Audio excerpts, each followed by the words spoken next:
Welcome everybody to our calculus notes for section 1.1. Today we're going to be looking at a preview of calculus. So what is calculus? Calculus is the mathematics of change, and more specifically it's the reformulation of a pre-calculus math through the use of a limit process. So chapter 1 is going to be all about finding limits, and then we're going to apply this to calculus. So a fundamental principle is that you can use approximations of increasing accuracy to find an exact answer. So we're going to look at approximations getting closer and closer to narrow in on an exact answer. So an example is estimate the distance on the curve of f of x equals x squared from the point 0, 0 to 416, and we're going to do this using 2 points, then 3 points, and then 5 points. So here's what we're trying to do. We're trying to find the distance from 0, 0 along the curve of f of x equals x squared up to the point 4, 16. So we want to find that length. Well, we can start off just by looking at 2 points. So going from 0 to 0 to 416, and if we look at 2 points, we would have this line right here.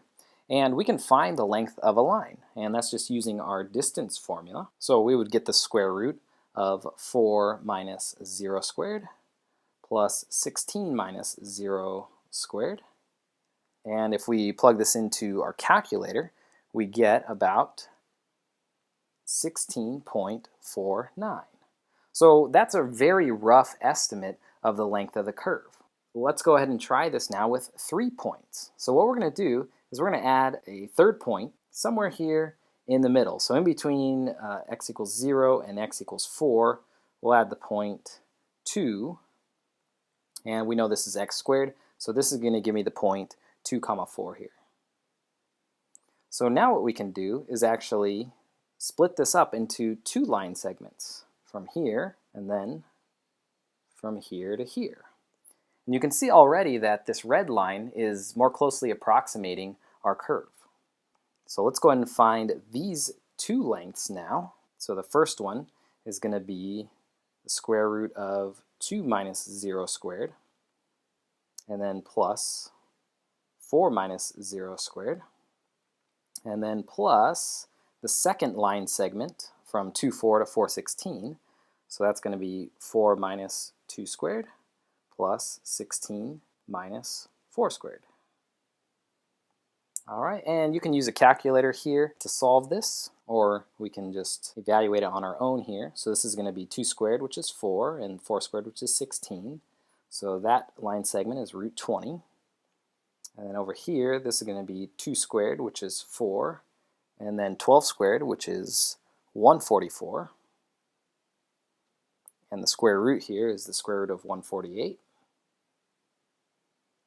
And if we just approximate this in our calculator, we get about 16.64. So you can see we're getting a little bit closer, and we're narrowing down our approximations. Well, what if we added now 5 points? So what we can do is just split the difference between 0 and 2, and we'll look at the point here, and that'll be 1, 1. We'll still have our 2, 4, and then we'll go 3, 9, which is about right here, and then we'll still use the point 416. Alright, so now we can see here are our line segments in purple. And you can see that this is getting a lot closer to the actual curve. So now we have 5 points and actually 4 line segments to find. So we have this one, the one here, the one here, and the one here. Okay, so our first line segment will be the square root of 1 minus 0 squared plus 1 minus 0 squared. And then between 1, 1 and 2, 4 will be the square root of 2 minus 1 squared plus 4 minus 1 squared. Between 2, 4 and 3, 9, we get 3 minus 2 squared plus 9 minus 4 squared. And then between 3, 9 and 416, we get the square root of 4 minus 3 squared plus 16 minus 9 squared. All right, and so this will give us 1 squared plus 1 squared, so that's root 2. Then over here, this will give us 1, and this is going to give us 3 squared, or 9, so we actually have square root of 10. Over here, we get 1 plus 5 squared, or 25, so this is actually root 26. And over here we'll have 1 plus 7 squared, which is 49, so we actually have root 50 here. All right, and if we go ahead and add all of these up into our calculator, we'll get an approximation of about 16.75. And it makes sense if we look at these that they're getting a little bit longer each time, because the shortest distance between 2 points here is that straight line. And so as we get closer to the curve, this approximation is going to get a little bit larger. And we're going to be able to do this a little bit later on in the year using calculus. And calculus actually gives us an answer of 16.8186. So you can see that we're getting closer, but here's the key. If you increase the number of points, then you also increase the accuracy. So what calculus does is let the number of points go to infinity. So if we had an infinite amount of points on this curve and we added up all the line segments, well, we would get a very close approximation. And the limit process is going to end up helping us to do this. So there's 2 branches of calculus. The first one we're going to talk about is differential calculus, and the second one is integral calculus. So all semester 1 will be differential calculus, and all semester 2 is mostly integral calculus. So differential calculus takes the idea of a secant line becoming a tangent line. So a secant line is a straight line that intersects a curve in 2 points. So if we just take any curve here, our secant line will intersect that curve in 2 points, here and here. Now we can actually find the slope between these 2 points. We could call this x sub 1, y sub 1. We would call this x sub 2, y sub 2. And remember that our slope would be rise over run. So it would be y sub 2 minus y sub 1 over x sub 2 minus x sub 1. Okay, so we could actually find the slope of our secant line there. Now, a tangent line is a straight line that just touches a curve at a single point. And the slope of the tangent line and the function at that point are equal. So we can say that a slope of any function is equal to its tangent line at that point. So let's draw that same curve, and then let's go ahead and make a tangent line to the curve right at this point. And so what that means is it's a line that comes and just touches at that one point and keeps on going. And what we're going to say here is the slope of the line and the slope of the curve are the same right at this point. So let's take a look at the tangent line problem. So we can actually use our Desmos app here to kind of explore this concept of finding the slope of a tangent line. So if we open up our Desmos app, and then on the left-hand side, click on the 3 lines, and then choose Calculus, and choose Secant Line, and then explore this graph. So what we have here in blue, we have f of x equals sine of x plus 0.3x. And then in red, we have y equals m times x minus a plus f of a. And that's really the equation of a line through the 2 points, a f of a, which is right there, and a plus h, comma, f of a plus h. So let's zoom in a little bit here. And let's just say that we want to find the slope of the line at x equals 1. So we want to find the slope of the blue line right here. So what we can do is take this secant line and actually move the other point closer, and eventually we're going to get a really good approximation of the slope of the tangent line as this gets closer and closer to our point. So now you can see that the slope of the red line is very close to the slope of the blue line. So we can see here in number 4 that that is our f of a plus h minus f of a over h. And in your notes, it's f of c plus delta x minus f of c over delta x. It says the slope of the secant line through points P and Q as Q approaches point P nearly equals the slope of the tangent line through point P.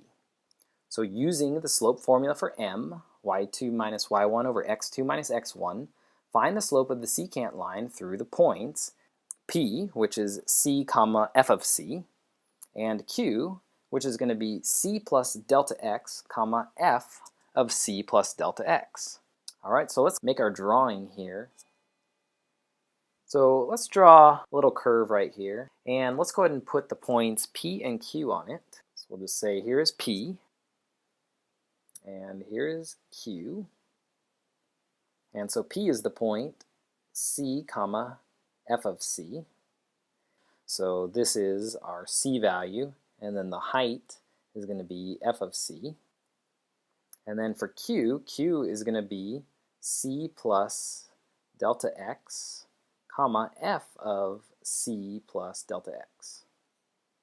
And that actually maps down here to where this is c plus delta x, and then this y value is f of c plus delta x. And you can see here that delta x is just the difference between these 2 points. And so let's go ahead and find the slope of the secant line through those 2 points. Okay, so the slope of our secant line is going to equal y2 minus y1, so that's f of c plus delta x minus f of c over x2 minus x1.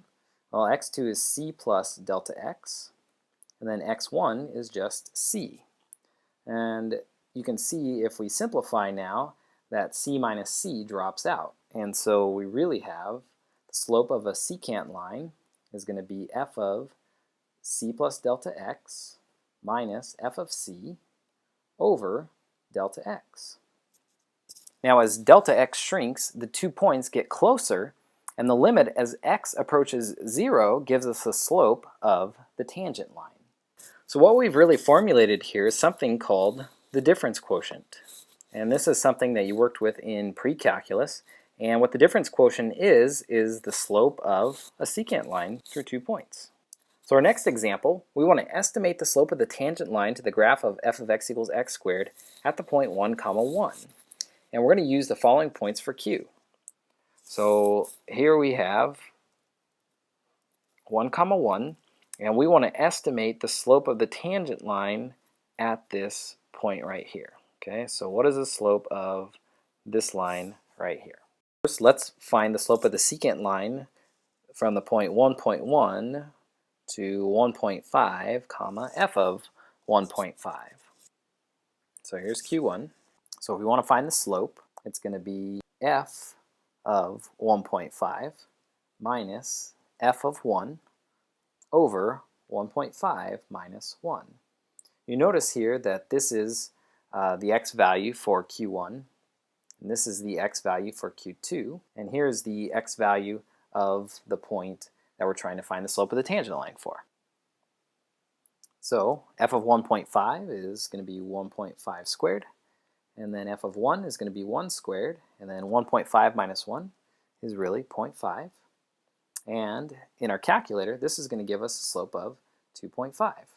Well, let's go ahead and get a little bit closer. Let's move Q to x equals 1.1. So now 1.1 and f of 1.1 is going to be somewhere about right here. So now Q2. And we can see here that the slope of this line is getting closer to that tangent line. So finding this slope, we want f of 1.1 minus f of 1 over 1.1 minus 1.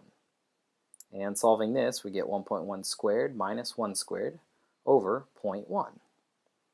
And when you plug this into your calculator, you get about 2.1. And let's even get a little bit closer. Let's find Q3. It's 1.01. And that was Q2. And now you can see that this line is getting really close. Now we're only 1/100th away, so delta x is 0.01. So if we want to find our slope, we would do f of 1.01 minus f of 1 over 1.01 minus 1. Notice that delta x is 0.01, and we have 1.01 squared minus 1 squared, and this gives us about 2.01. And we can get even closer. We can go within 1,000th away from our point 1, comma 1. So now we want f of 1.001 minus f of 1 over, well, the difference, 1.001 minus 1. And so we get 1.001 squared minus 1 squared over 0.001. And now when we plug this into our calculator, we get 2.001.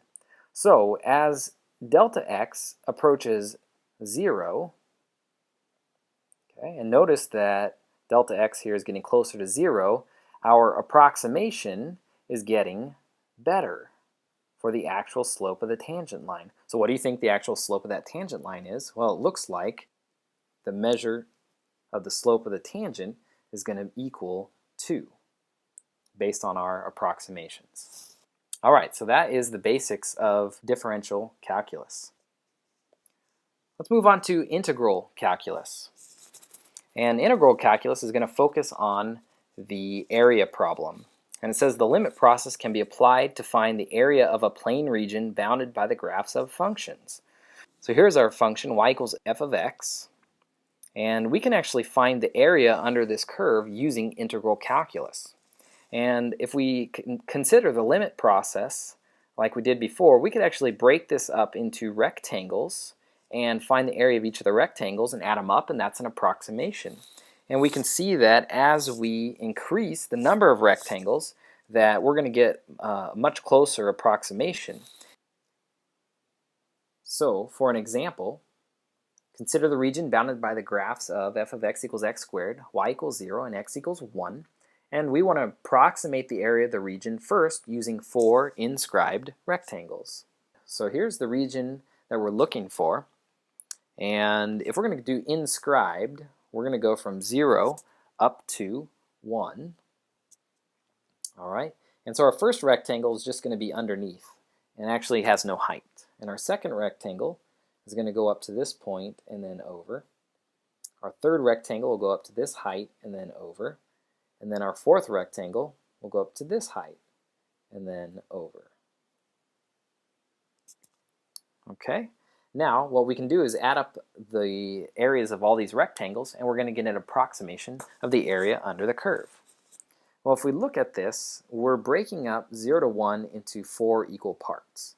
So we can do 1 minus 0 over 4, and that gives us 0.25. Or 1/4. So we know the widths here are 0.25 each. Okay, now to find the area of a rectangle, remember we just need the height. Well here, this is the height at f of 0. This is going to have the height of f of 0.25, because that's the x value here, and we know the height of the curve is the function at that x value. This one's going to be f of 0.5, because we just tacked on another 0.25. This will be height of f of 0.75. So now that we've found our widths and we know how to find our heights, let's go ahead and find all the values of our heights. Okay, so f of 0 is actually going to equal 0. F of 0.25 will be 0.25 squared, which is 0.0625. F of 0.5 is going to be 0.5 squared, and that gives me 0.25. And f of 0.75 is going to be 0.75 squared, which is 0.5625. So now we can find the area of each of the rectangles. So our first one has a height of 0 and then a width of 0.25. Our second rectangle has a height of 0.0625 and a width of 0.25. Our third rectangle will have a height of 0.25 and a width of 0.25. And then our fourth rectangle is going to have a height of 0.5625 and a width of 0.25. And if we multiply all this in our calculator, we get an approximation of 0.21876. And this is going to be definitely an underestimate because we are underneath the graph. So let's go ahead and approximate here with 4 circumscribed rectangles. And so this is going to mean the outside. So now if we're going to go from 0 to 1, we actually want to go rectangles above. So now let's split it into 4s. And again, we know everything's going to go on the 0.25s.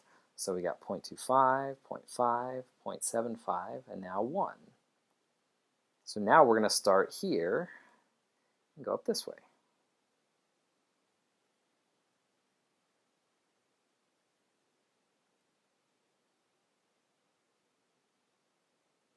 All the way up to there. Okay, now we can find the area of these 4 rectangles. And so our heights, okay, some of them we can reuse. We're going to need f of 0.25, which we know is 0.0625. We need f of 0.5, which is 0.25. We need f of 0.75, which is 0.5625. And now we also need f of 1 for our fourth rectangle, and that's just 1 squared, which is 1. Now if you noticed here, each of these got multiplied by the width of 0.25. So we really could have just factored that out in approximating our area.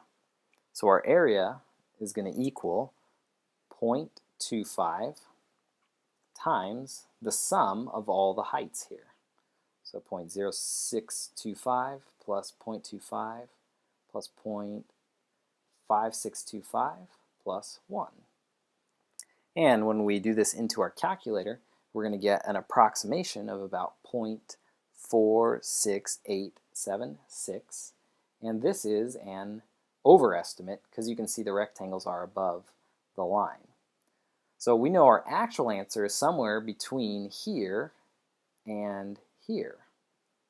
So we could take the average of the two,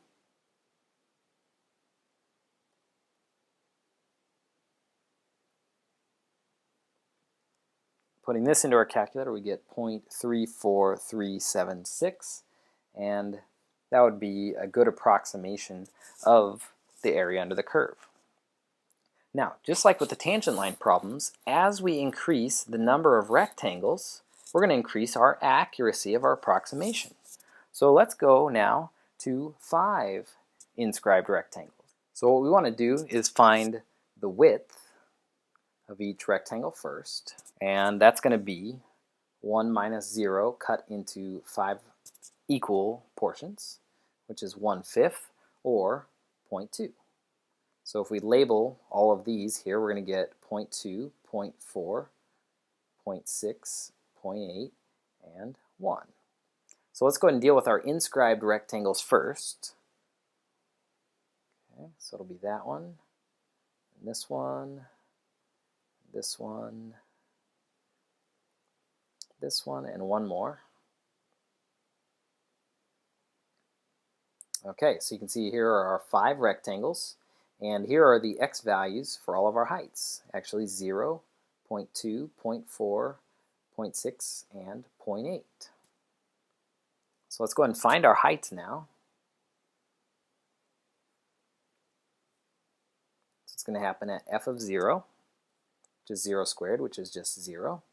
It's going to happen at f of 0.2, which 0.2 squared is 0.04.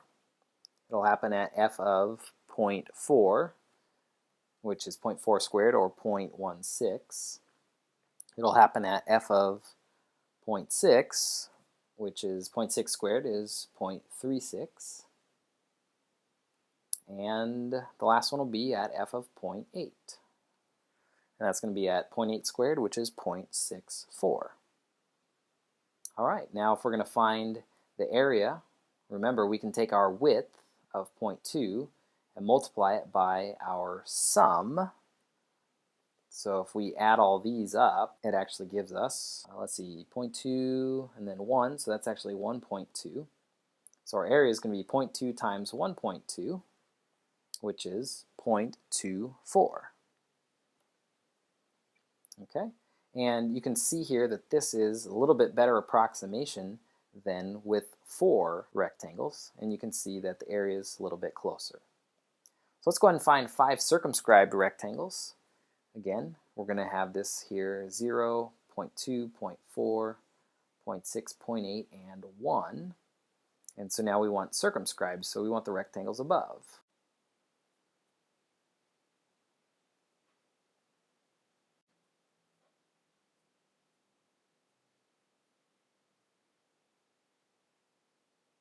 All right, so there are 5 circumscribed rectangles, and let's go ahead and find our heights.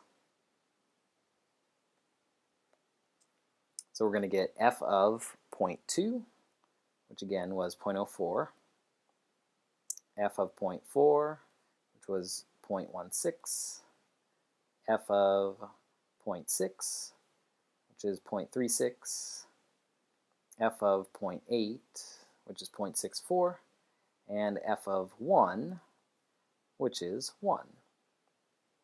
So again, our area is going to be our width, which is 0.2 times the sum of all of our heights. So in this case, we have 1 plus 2 plus 0.2, and so that is 2.2. And so this area gives me about 0.44. You can see compared to 4 rectangles of 0.46876, which was an overestimate, now we're bringing it back down, getting a little bit closer. If we found our average now of these two, we would get a better approximation, so 0.44 plus 0.24 over 2, and this is about 0.34. And again, it's just an approximation. If we increased the number of rectangles to infinity, then it's going to give us an exact answer. And so that's what calculus is going to do. It's going to help us take this process of increasing the number of rectangles to find our exact answer. All right, so that is our preview of calculus, kind of what we're going to be going over in the next 2 semesters here.